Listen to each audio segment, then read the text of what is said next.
Well, we're still a week removed, right? But because classes started today, just welcome all the students back and all that goes into that. But this is kind of a blessing. We've both years prior to to this season, we've always had a week zero games. We've actually had classes. The first week of classes also coincided with our game. So to get this trial run of putting our guys on a little bit more routine schedule with classes and have that ability before we got to play again on Saturday is really big. But we've gotten out of fall camp. I think Friday night under the lights we had scrimmage number 2, and for us that's kind of the end of fall camp. We still have a little bit of work to do this week, especially certain phases of the game, situational football. We won't jump full go into Toledo prep until a little bit midweek, but we've been working them as well as our first 3 opponents throughout fall camp. So a little different in that routine from a health standpoint. Obviously I have 120 players, but I would say with our travel roster and for specifically our guys that would project either to be in the 2 deep or better, really the only guy that we foresee not being with us in that opening game is Matt Bailey. Unfortunately, he's probably not going to make that game, but everybody else who was in the 2 deep or projected to be in the 2 deep should be with us. Have a couple guys coming back off of some concussions, some soft tissue, some routine camp details, but other than that, pretty good. Really excited about that. I think as a coach, right, you always focus on your players, but for me, a big part of this fall camp was being with 4 new coaches totally that had never been with us in the fall camp, and obviously Aaron Henry being a 5th, that he actually transitioned to a coordinator, and on top of that, transitioned to being a dad with 2 twins he just welcomed into the home. So a lot of new roles for guys on our staff, and that was really big to get through fall camp, kind of learn from each other in that regard. So that's been a really good thing. But obviously our roster is where it's at. So Bob, you want to ask the question, or you want me to just go ahead? Okay. Go ahead, just for formality. Well, I was going to ask about Johnny Newton. It's going to be first team All-American. Okay, yeah. I want to ask about That's that. not the question I was thinking you were going to go with. You've not had one before. We'll talk about Johnny, I'm sure, but I thought for sure you're going to give me the quarterback question. Nope. You didn't take the bite. All right. So we'll announce today Luke Altmaier will be our starting quarterback going into the Toledo game. We've really had, even last spring through all this fall, I've been very impressed with the quarterback room in general. To have Barry back as a returning coordinator, but also our QB coach, I think has brought a lot of continuity to that room, even though we got new faces. Luke, I sat down and visited with all 3 of our quarterbacks, Luke Altmaier, John Paddock, and Donovan Leary. And to be quite honest, Kirkland Michaud has had a really good spring and summer, but those 3 guys, I think in particular, have proven to me what they can do and what they will do. I told all of them, obviously, Luke with his role as a starting quarterback, I've been very impressed on not just his play on the football field, but kind of how he's handled, I think, to walk into this environment, to have a lot of people from the outside world think he's going to be that guy, and to stand in front of his team, to give cadence as a quarterback, to speak in the huddle, but also on the sideline in the locker room. I thought he's just really done a nice job of balancing all that. So we talked in detail about what that was going to be from this point moving forward. And then obviously John Paddock, I thought he probably played one of his best weeks of football last week, and the competition has definitely made everybody in the room stronger, and very impressed with John, not only again with what he's done on the field, but he's type A mentality, personality, everything, got great leadership qualities, all the things that you ask for in a quarterback, he shines through, and has been very, very efficient with our offense. And I think the respect that our guys have on the field for him is big. And then Donovan Leary in particular, a guy that's going into a second fall with us, but last year redshirted, this year going into his redshirt freshman year, has really put together a nice little run, especially this last week. He by far, again, I think on Friday night played his best football that I've seen him play. So as a whole, that room I'm very impressed with, see where it can go. Really every other room on offense, I think Josh and Reggie at the running back position have been more than adequate. We didn't actually play them beyond the first half of the scrimmage on Friday night. Those guys have been really, really good. And then, those group of young running backs have been adequate and been very, very impressive for us. The tight end room, again, really has been impressive. Tip obviously leading that room, but where they're at, offensive line, we've kind of moved and some guys around, still coming up with our best 5 to kind of go through. We're going to get through this week, and we'll have that solidified, but it's really about 7, 8 guys that we're rotating through those positions. Obviously, Isaiah and Julian and Josh probably haven't mainstayed and down. But Zai actually rolled his ankle a little bit, so he's been rolling, but he should be back with us on Tuesday to get him back in the lineup. I think will be a positive. Defensively, up front, obviously our cast of characters, Johnny and Keith, have been really good. I think inside Dixon or Denzel and T-Raw really Sed as well. Sed's had a nice fall camp. Bryce Barnes as well.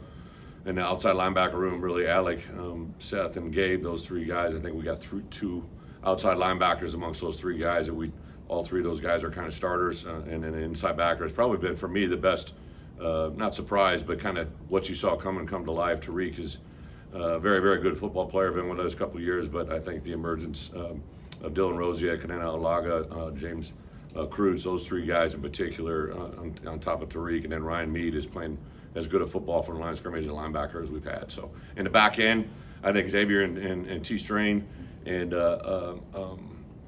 Taz, those three guys at corner have continued to be very impressive, very hard to compete against. I think from the offensive guys will tell you that, but some of the new guys have been very impressive, from Prince Ford to Sabor, Jaheim Clark. There's been a couple guys that have showed up that maybe not, and Tyson Rooks, right? Those guys have really been impressive in fall camp. And then in the inside, without Matt Bailey, I'd say Demetrius Hill and Clayton Bush at that position have really shined. And then Miles Scott at free safety, and really a couple of new guys that have emerged that have been really impressive. Not just freshmen, but other guys. Clausen has been a guy that's been pretty impressive, and then Mac Resetich is a guy that I think no doubt can help us play this year. I just don't know how much from the line of scrimmage, but it'll help us in a certain capacity, I'm pretty sure. So, and the kickers have been good. Really a punter. The combination of really Breezy and obviously Hugh have done it, but Breezy hasn't punted in a game he kicked last year, but his confidence level in the punting game has been very, very clear. And then obviously Caleb Griffin and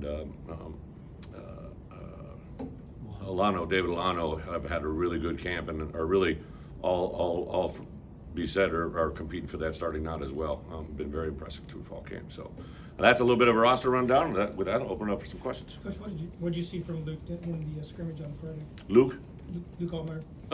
Really the more of the same. I think from last February or January when he showed up, getting through spring football, he's gotten better every day. But I think his presence, his demeanor, his ability to execute our offense, his consistency. We put him on a lot of pressure. We try to build as much pressure as we can in the game situations that we can without actually rushing the game. But I would say that what he did is showed consistency, but not that the other guys didn't. The other guys have been equally consistent as well. What do you want to see from him next now that he's got the job? Yeah, I think as a quarterback, he gets a lot of attention, right? I always tell quarterbacks when we recruit them, and especially to their parents, right? Their quarterbacks share a thing that as head coaches, when things go well, they get a lot of credit, and when things don't go well, they get a lot of blame. And I get paid a lot of money to take that, and I'll do that. But as a quarterback, all we're asking him to do is be better today than he was yesterday, right? And just stay on that progression. I think as he walked into our building, and I don't want to speak for him on his behalf, I know he'll talk to you guys tomorrow. One of the things that's been very impressive to me is I don't really care about what happened before he got here, but I have a feeling that how things were run at Ole Miss, and I love Lane. Lane's a friend of mine, but they're probably completely different than what we do here. And I think that even last year with Tommy, I thought it was really cool for me to grow as a head coach with him and have him grow with us. Obviously, he's doing some really good things at that next opportunity. So I think he's just kind of sat back and processed it, and I think he takes that to its highest level. As he just wants to get better today than he was yesterday. Brett, not just quarterback position, but anywhere where there was a position battle, how much did you go off of performances in scrimmage to determine? I think big, especially at that point, it's the most game-like we can make it, right? So football awareness, like the first scrimmage was a lot of early down. There was some move the ball, but this last scrimmage on Friday night was all move the ball. We just put the ball all over the place. We had it, starting off after a touchback. We had it in midfield. We had it in the red area. We had it move the football, sudden change. So it really put them in all those. And in particular, guys that are signal callers. So, quarterbacks on offense, linebackers and safeties on defense. Those guys have got to be aware of the moment. And that was big. What's the next step for Matt Bailey in terms of his timeline? He actually started running. Just coming back off of his injury, I think he has a follow-up. I know it's a follow-up on the Monday after the Toledo game. So at that point, will be a big, can we move forward? I think the earliest we could project in the back would be the Penn State game. Matt's got, not only does he play good football, he's got a lot of really good football in front of him. And so I've really been trying to be balanced. I think our doctors have done an unbelievable job, just kind of staying on top of this one and guiding it and getting it to the point where it can be. Sorry for Shank, Yeah. an earlier question, but back to Johnny. Yeah. He's just named first team All-American preseason, which is a first here. What's it mean to you? And when you first saw him, did you think this guy's going to be that guy? Or? Yeah, you know, in particular with Johnny, I say this all the time. One of the things the NFL drives you to do is you have what's called one-liners. So I would evaluate you guys, right, as sports reporters. I would give a one-liner. I'm not going to share them with you, right? But they would give a brief description to try and give as much information in a short amount of time as possible. And so you give a lot of comparisons, right? So when I first got here with Johnny, literally during that winter, I'd see him move. I saw the explosion, but when I saw him practice in spring, I remember sitting myself, I was talking to an NFL D-line coach who I'd worked with the Patriots. We had a guy by the name of Malcolm Brown, who was the 32nd pick out of the University of Texas. And he was a first-round kid, obviously 32nd pick, but he was very explosive, very powerful, wasn't overly long, but had really good explosiveness, extremely intelligent, good athlete, and that's Johnny in a nutshell. Johnny is extremely powerful. I think that his early down rush value is something, if you were scouting us, you would be like, okay, this guy is disruptive on early downs in many different ways. Former high school running back that he'll remind you of all the time, right? So he really can run and cover a lot of grass for a big guy. I think he probably jumps out to people when they watch that on film. And then really just his football IQ, his intelligence. Once you tell Johnny, and to be quite honest, Keith, I think the reason both those guys have really, really good football IQ and awareness, and sometimes that doesn't coincide with great players, right? Like sometimes it's just because of ability, but Johnny has the intelligence and the athleticism that let him go at a different level. I didn't know it was our first ever. I know Bret probably shared that with me, but you know, on Saturday after the scrimmage, we had watched the film and put it in its entirety, you know, the review of that, and I was kind of letting them go Saturday, and they had some time Saturday and Sunday to be by themselves away from us. We had some voluntary things we wanted to come in for, and obviously guys with rehab, but I knew they had classes start today, so we're not going to meet with them until tonight. So they had a little bit of time there, and I wanted them to understand, you know, what's behind us is behind us, and what's in front of us is determined by us. And one of the things I did is I showed slides of it's really 8 guys that are up for 15 national awards, right? And I think about when I first came here, my first year, I don't know if we had any watch list guys or anything, right? And I'm not saying that to just bringing out a point, right? Like last year we had Chase Brown up for the Doak, right? And he'd gained 1,000 yards a year before. Well, this year we got 2 guys that are up for the Doak Walker, right? And I don't think they had 1,000 yards between the 2 of them, right? Added together. So the respect of what we do has brought attention to our room. But on the same account, Johnny is getting a lot of attention, and Keith, because of what they've done. And it's kind of a neat place in our program to have 15 guys up for national awards, but there's no preseason watch list that guarantees you any victories, right? But our guys are hearing that for the first time. You're going to ask them questions, right? I love to social media post and brag on our guys, but we were getting so many, I didn't want to leave one out. There was one time last year where somebody was nominated for a national award, and I had to bring him in for a little come to Jesus meeting about other issues, right? And he literally said, well, you know, you didn't retweet my watch list. And I'm like, are you serious, right? Like, but kids pay attention to that, right? And I think it's a very good football 101 for me as a head coach to grasp, like, what we say and what we do as a coach directly affects the responses of our players. But also, they're out in the community now, and they're in classrooms, they're getting taught by teachers, they're in the community with fans. And if they hear that they're going to be good, they begin to think they're going to be good, and sometimes that can be a detriment as well. Bret, would you have pegged Getzky for this role 2 years ago when he was a freshman? And just, can you talk about his rise as he's kind of grown as a player? You know, it's a great question. I would say probably one of the most surprising, but also not surprising, because once you see him work, is Getzky's growth. Like, he just literally kind of, you know, I don't know if anybody's seen the movie Full Metal Jacket, right? But Private Pile, right? Like, went through this metamorphosis. I don't want to turn it into that, right? But like there's this change, like he's different, right? And I think Josh, as soon as he got in the building, you could see he's extremely dedicated. He's also diabetic, right? So he has that he has to control. And once I began to see him control that the way he did, I mean, he came to me the other day, he's like, Coach, I got to go get a regular Gatorade, right? He didn't want the sugar-free one. He needed and he knows his body like that, right? Like, he literally knows what he takes before, during, and after. And I give our staff a lot of credit for helping guide him, but he does that on his own 24/7. And when you have that focus as a big man, it's been pretty impressive to watch him continue to be that. When Zai went down, we popped him out to right tackle the other day, and he was equally efficient, right? So, again, just another high football IQ. I give Tony Passos, right? Like Tony played here back in the day. Tony kind of took him under a mentoring role and took a lot of pride in it, and Josh responded in that way as well. So it's kind of fun once we get around some of our former players, how much they can affect our program as well. Obviously, Luke is your starter, but how's that backup competition shaping up there? You know, without a doubt, I think if we had to play a game tomorrow, John would be the guy, and I shared that with him and with Donovan. A couple weeks ago, you guys interviewed them, and whether you believe it or not, I usually read some of the commentary, and Bret does a great job of giving me quotes. And the way both Donovan, John, and Luke talked about the competition in the room, but also about the way they talk to each other, it's been uncanny for me to watch that formulate on the sidelines. Like they're all kind of three different dudes, right? And all of them kind of gravitate off of each other and compete off one another and ask questions. It's really been a healthy room. How fluid might things be in the secondary for the opener? Do you want to have your guys figured out, or are we going to play several and kind of? I think there'll be several roll through, but you know, in the secondary, I would say there'll be some mainstays. Like I would say, like Xavier Scott and Taz really have shown like those guys are pretty solid players. I think if they're not in the game, it would be because we're either getting them a blow or we have something strategically planned to give them a little bit of rest.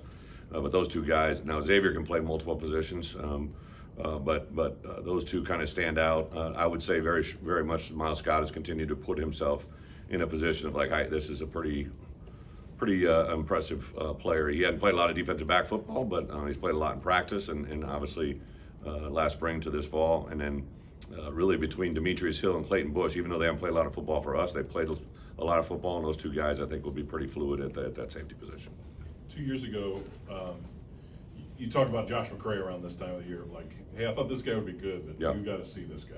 Last year you spoke of Gabe Akas the same way. Yeah. Like, he's all that we thought we were recruiting and more. Are there any freshmen in this class that, you know, end of camp, beginning of this, that you're like, wow, now that we've got him on the field, this is a player for us? Yeah, again, I appreciate the question. One of the things that I have on our building, right, door walking in, door walking out, one of our things is speak for yourself, right? So as a head coach, I don't want to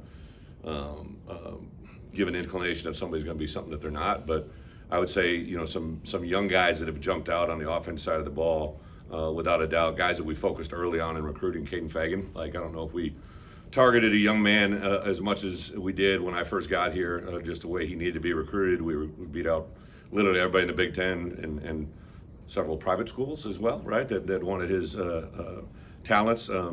Just a great fit into our program in a many different capacity, but since he's been here and now, I would say this fall, he's changed a lot. I know you guys saw him in the spring, saw him a little bit this fall, but like, I think everybody's excited to watch him run on our football team. Like when our players are excited to watch someone play, that tells me what we're getting, right? An easy one on offense, Malik Elzy. Malik is a very talented, it's kind of funny, Caden wears 3, Malik wears 2, and we were going out to our first practice, and I was on the defensive end way down here, and they were starting to catch kicks, right? And I saw a big guy get up and catch a kick and take off running. And I'm like, wow, we got Caden back there catching kicks. I didn't know he did that, right? Like, and I get up and I'm standing next to Caden, and I'm like, well, who? And I turned around and it was Malik Elzy in 2, right? And Malik is a big, strong. Now he's not as big as Caden, but from a distance, like he jumps out without a doubt. On the defensive side of the ball, although they're not new but they're new transfers, I would say Denzel Daxon, Clayton Bush, and Demetrius Hill, those 3 guys, I think are going to play a lot of football for us, and I like what they bring to the table. And then really from the outside linebacker room and inside linebacker room, some of those young guys, Dylan Rosiak, I think is going to really make a big jump and play a lot of good football for us. Alec Bryant probably on the edge. Seth, Gabe, and Alec have had a really good fall camp. If I can follow that up with Daxon, You know, one more after Robert. that's an interesting recruitment because it's, you know, somebody from Ohio, kind of unknown, you know, that's not a guy that is in the portal. People are like, oh, everybody going off that 5-star from Texas or whatever. Right. Well, how do you identify a guy like Daxon and say, you know, that's a nose for us? Yeah, that's Pat Embleton and Jay Kaiser really kind of run our portal business, right? Jay in particular. And I think Denzel, I first got a text on him like 10:30, 11 o'clock at night when he got in the portal and looked at him. Then you find his history. He's actually from the Bahamas. Then I believe he went to Carroll City, if I'm not mistaken, Miami, Carroll City. He was originally signed with the Miami Hurricanes, but because of the whole Bahamian education transferring, and he was short on some credits, not because of ability, just really because he couldn't make the NCAA standard. So that's how he ended up at Miami, Ohio, and then was a graduate. I saw his film, and I'm like, man, this guy's powerful, explosive, you know, and I thought we could really help him physically get better. And then that first practice, like, I know he wanted to like quit, right? But like, or stop working out, and he just kept pushing himself through, kept encouraging him, and to see where he's at now, he's literally transformed in a 6-month window into something that's pretty impressive. So, you know, the neat thing about the portal, the recruiting stories are unique before we get them, but once we get them, portal kids want to go to where they're going to get an opportunity. And then I think because we actually are one of the fewest teams that have guys leaving our program, once they got here and saw our guys talk about our program in a certain way, I think that's what helps us get them. Coach, you said you did some shuffling on the offensive line. Can you share some specifics, any late developments? Yeah. So like last week when Zai wasn't in there, we put Geske out at tackle, and Jordan Slaughter obviously is a right guard. We're rolling through right guard. At the center position, we've repped not only Barlev in there, but also Jordan Slaughter's been getting reps in there as well. You know, Brandon Henderson, I think, is another freshman that's going to play for us and see where he's at. So, you know, then some Joey Okla to Barlev that I mentioned, Hunter Whiteneck, those guys rolling through there. I go one more. Yeah. I'll go two. Oh, sorry. How fluid is the return personnel situation? Punt returner and kick returner? Well, I think, you know, what Isaiah has been impressive to me during fall camp is not only a wide receiver play, but in the return game, I think he's taken another step. Isaiah's had a very impressive camp. Very excited to see where he gets and where he goes. As a kick returner, I have a host of couple guys.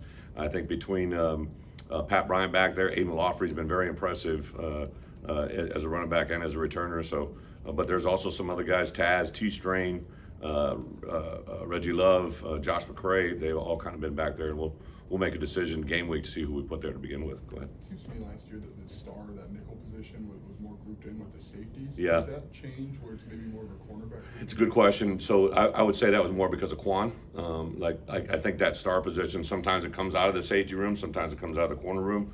Xavier's probably our best star right now, so in that case it'd be coming out of the corner. But Xavier Scott literally could play all 5 positions for us. He's a very talented player. It was just so awesome yesterday that a lot of times I don't see graphics till they're out, right? And I saw that graphic of 14 days out, and I saw Xavier Scott, and I put that up in a team room, and the way our team responded, you could see the love that Xavier has in it. And I know on the coaching staff we love him, but the respect he has from the room. So, but I'd say our next nickel probably comes from the safety room, right? So it's kind of Aaron and Antonio meet all together, right, a lot of times and kind of cross over. Aaron coached our corners last year, right? So, but he did work with Spoon in certain regards, so it's really been kind of fluid. Thank you. Thanks, Brett.